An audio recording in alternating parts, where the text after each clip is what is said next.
সিরিয়াতে দীর্ঘ ১৪ বছরের গৃহযুদ্ধ। এরপর ২০২৪ সালের ডিসেম্বরে বাশার আল আসাদ সরকারের পতন। তারপর থেকেই শরণার্থীদের ঘরে ফেরা।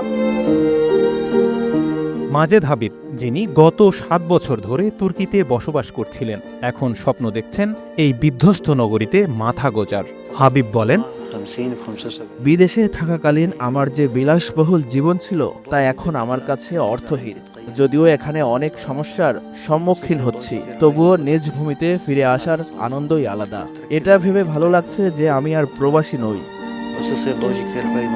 তিনি আরও বলেন, আমি এই শহরে বেড়ে উঠেছি এবং ৭ বছর বাইরে ছিলাম। যখন আমি প্রথম আমার শহরে ফিরে আসি তখন এই অনুভূতি ছিল অবর্ণনীয়।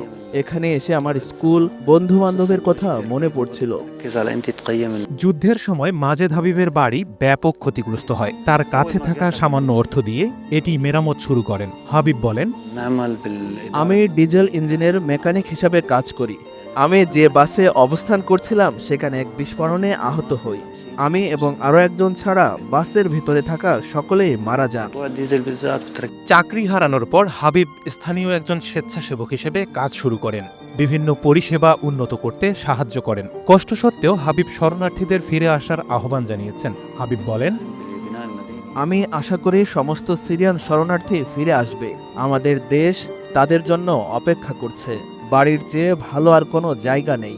শহর পুনর্নির্মাণে অবদান রাখা আমাদের সকলের কর্তব্য।